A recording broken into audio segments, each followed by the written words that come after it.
Greetings fellow Whovians and welcome to Timey Wimey Review. Saturday the 26th of March 2005 was when Doctor Who came back on our TV screens after being 9 years away from the one and done TV movie with Paul McGann back in 1996, and even a further 16 years since the classic series came to an end. And now 20 years later we know how the story is at this moment and how it's continuing. But what it was like back in 2005, I felt like it's worth talking about 20 years on, and how much of a gamble it was. How could Doctor Who even come back and exist in the turn of the century?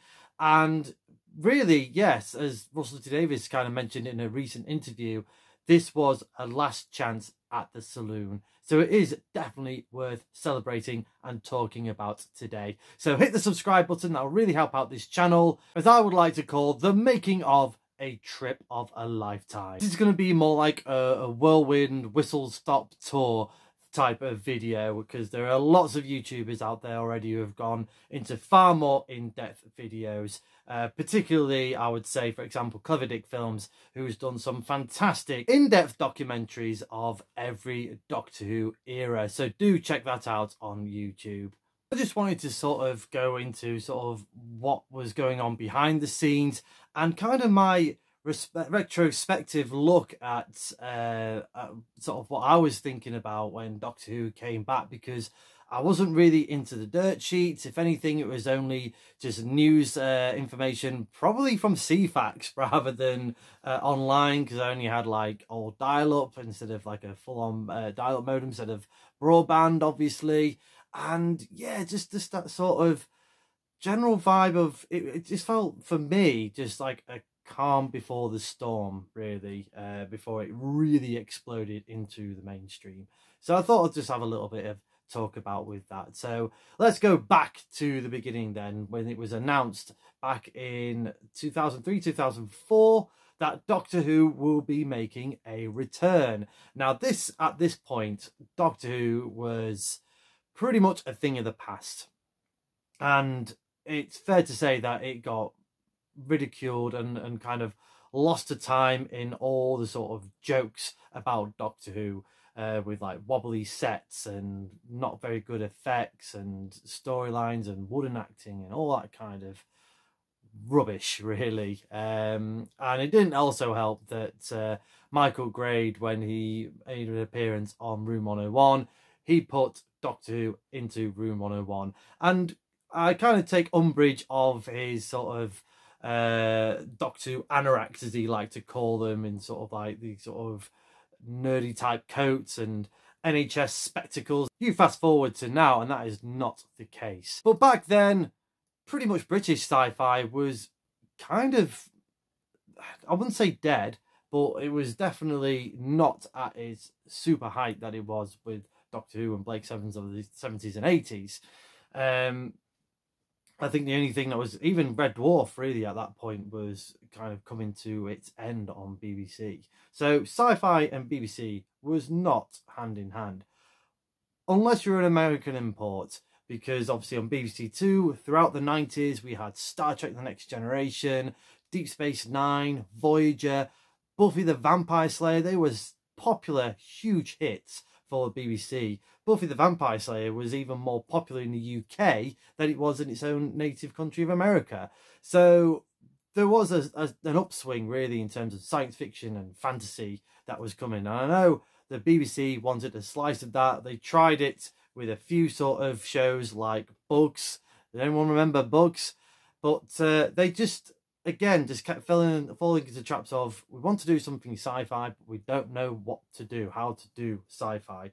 Even though it's kind of staring them in the face that they've done sci-fi before quite successfully for 26 years. Steps in Russell T Davies, who was commissioned by controller of drama Jane Tranter to produce brand new Doctor Who. Now Russell T Davies obviously is a lifelong Doctor Who fan. The fact that he's back in control of Doctor Who is just a surprise, and you can let me know in the comments whether you want that back or not. If you've seen any of his dramas up to that point, such as Queer as Folk, there was lots of little Doctor Who little fan references in his dramas. The BBC having their fingers slightly burnt with the co-production of Doctor Who, the 1996 TV movie with Universal. They got all the rights back and it was all going to be in-house, and the home of that is BBC Wales. Very much a smart move by the BBC. Like I said, I didn't dislike the TV movie at all. You know, it definitely has its flaws, but I wouldn't say it was all out terrible. And to be honest, I think that was part of the blueprint for this revived series. Directly comes from the 1996 TV movie, or how Ace was portrayed in the final 2 seasons of classic Doctor Who. Throwing those ingredients into a whole mixing story pot, and Davis was, I felt, stripping away kind of Doctor Who and just sort of like taking a step back of who is Doctor Who? How are we going to address this to a brand new audience who have never seen Doctor Who before? And I felt that he captured that in the as the series as a whole quite beautifully. Winks and nods throughout series 1 to, I wouldn't say sort of like not to sort of give pandering to fan service, but definitely at least pay homage to the fans of the classic era, and if anything, just stir up those nostalgic feelings. And particularly, you know, these are going to be kids and teenagers that grew up watching Doctor Who and now got children of their own. So, you know, you could have that little chin wag with your children, like the child saying, "Oh, who's that?" and mum and dad saying, "Oh, that's an Auton. We was scared of them and we was hiding behind the sofa when we were kids." And Davis did definitely help himself with those nostalgia sort of moments. So, you know, take Rose, for example, obviously bringing back the Autons and having pretty much a 21st century version of Spearhead from space. And obviously throughout the rest of the production, he aligned himself with some great writers and fans of Doctor Who, including Stephen Moffat, Mark Gatiss, Rob Shearman, amongst others. But what about the cast on screen? Now, this is, you know, up for sort of, I don't know, wild debates, really. So obviously it was announced that Christopher Eccleston was going to be the 9th Doctor, which I think kind of surprised a lot of people. Probably, if anything, Russell T Davies himself. He kind of considered him, but in a sort of like, no way will Chris go for this.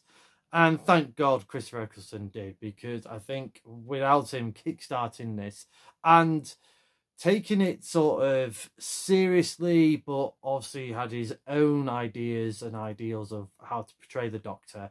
Obviously, Christopher Eccleston is a very serious actor, and he's always been on interviews and saying that I wanted to sort of take a gamble on myself and see if I can do something light-hearted and entertaining for young children. I wanted to sort of explore my comedy roots as an actor, you know, as well as bring the seriousness to this character. I remember that I didn't really go jumping up and down of like, oh my God, it's Christopher Eccleston, what a surprise, or anything like that, because I kind of knew him, but kind of not. It was more in the terms of, I think when it was announced, I just remember seeing that announcement going, oh, that's not the Jesus guy from Second Coming.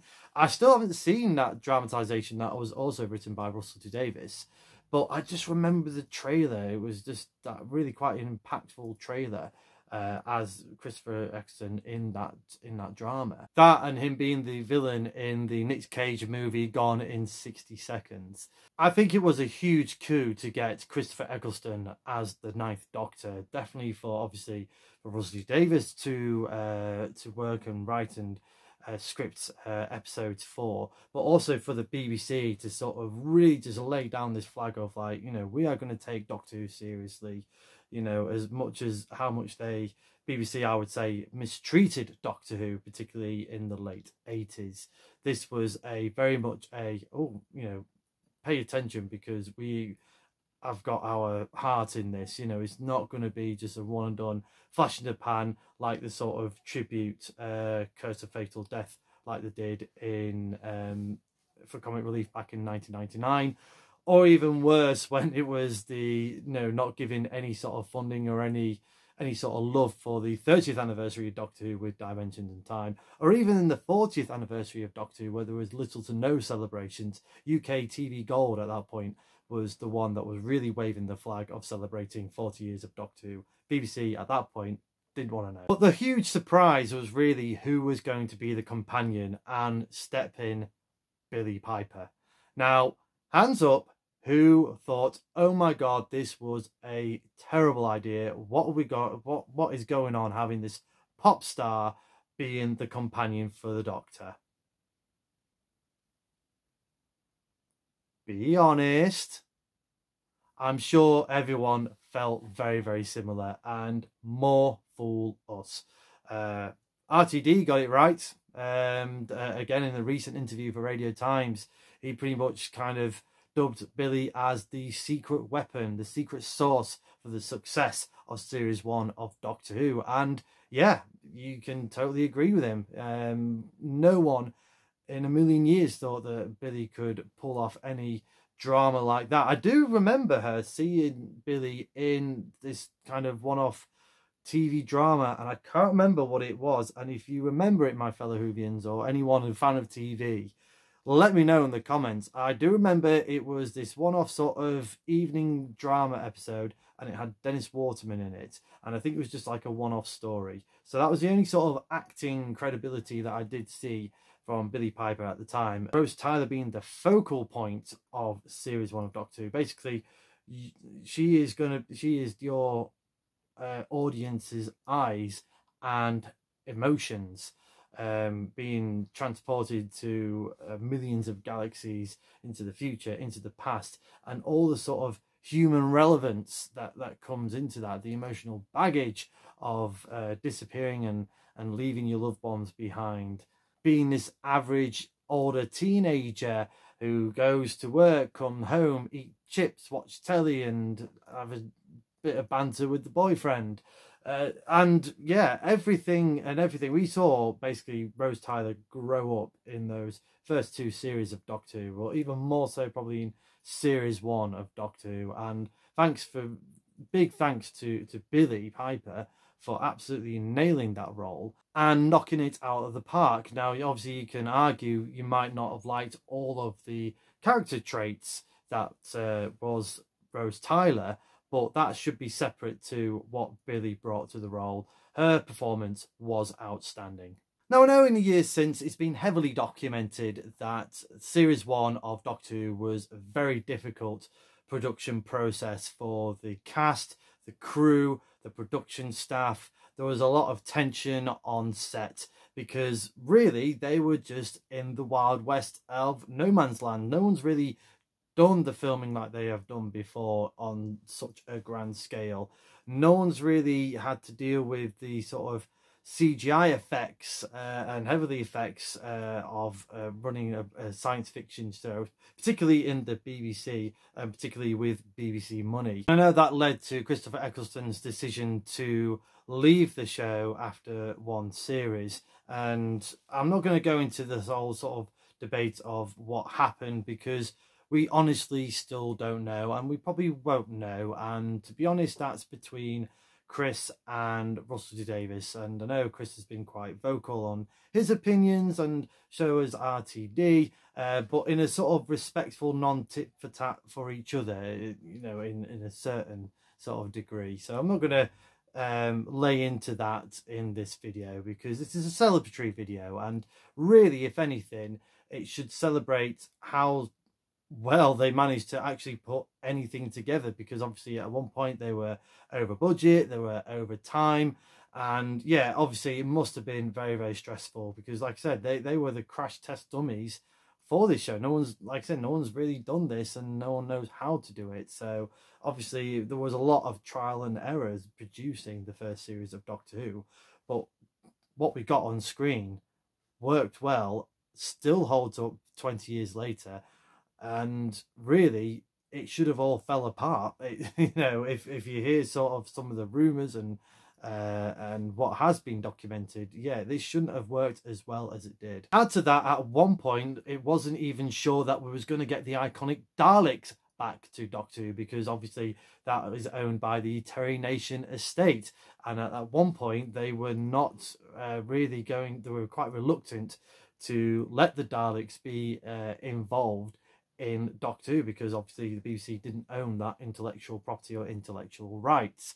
And fun fact, the emergency replacement for the Daleks was going to be the Toclophane that we did see in series 3 of Doctor Who. And it's one of those weird what ifs. What if the Toclophane was going to be this new version of the Daleks who had this massive time war with the Time Lords of Gallifrey? It wasn't the Daleks, it was the Toclophane.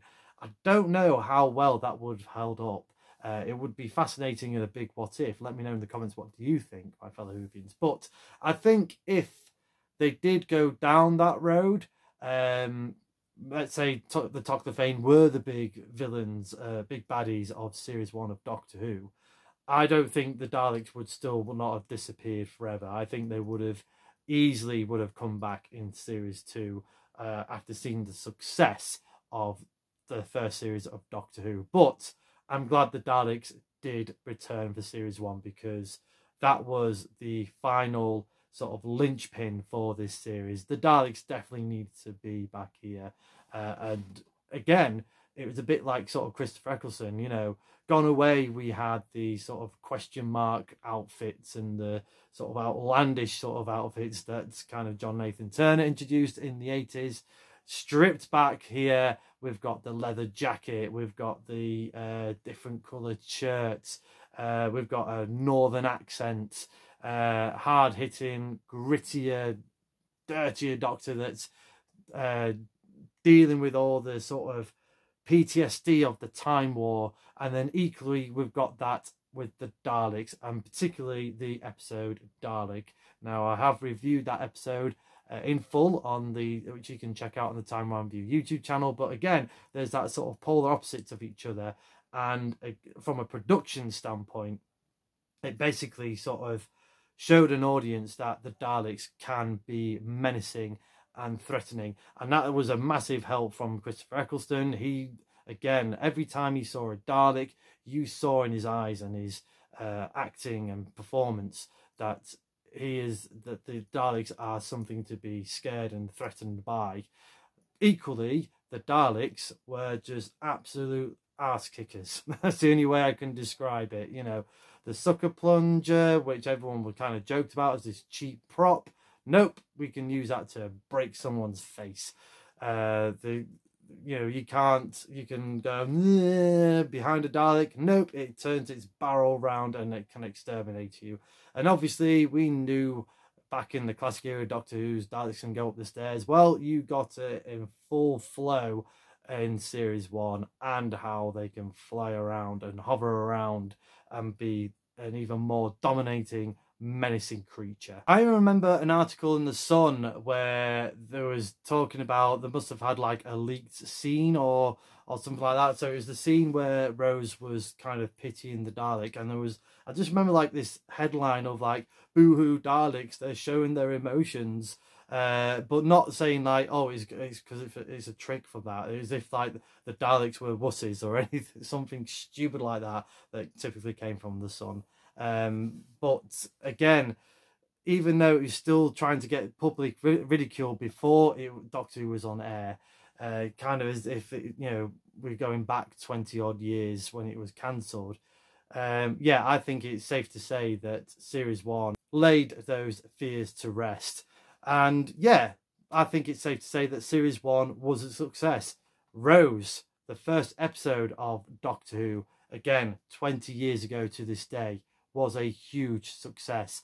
And with everything that I've just mentioned about what was going against him at the time, and even more of a greater villain than the Sun, Michael Grade was returning as head of BBC controller. Oh my gosh, how did Doctor Who manage to even get put on air back in 2005? But thank God it did, and thank God we got a fan in the form of Michael Grade who gave it the big thumbs up. And that's what we should do today. We should celebrate Doctor Who and the fact that 20 years on, New Who is still going strong. Now, I know it's had its ups and downs, it's had its critics, it's had its fans, but come on, 20 years ago, this shouldn't have really happened. You know, when you look at the landscape of TV at that point, with the success of 24 and Sopranos, you know, was there a place for Doctor Who? The answer was yes. It's been a roaring success, and even if Doctor Who was to go off air tomorrow, I think this lasting legacy has been secured for millions and millions of years. I know I'm sort of like going over the top with that, but it is, you know, whether it's from Big Finish or whether you go back and watch the classic era of Doctor Who, or even just going back 20 years and watching it all unfold again. I was sold on this new era of Doctor Who by the Trip of a Lifetime trailer that dropped a few weeks prior to it to Rose being broadcast.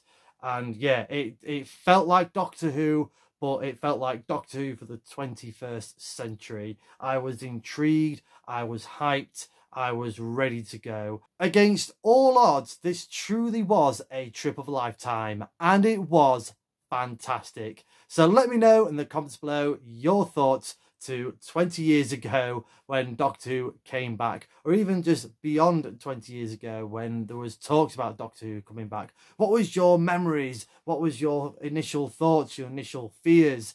Or was you just all in from the start? I would love to know your thoughts and memories of the beginning of New Who. But thank you very much for watching this video. I hope you've enjoyed it. If you have, please like, share and subscribe. Hit the cloister bell for more notifications. Come say hello and follow me on Facebook and X. And do check out my other fantastic Doctor related content on the Timey Wimey Review TikTok page. And of course right here on the Timey Wimey Review YouTube channel. Thank you for your love and support as always. Until we meet again.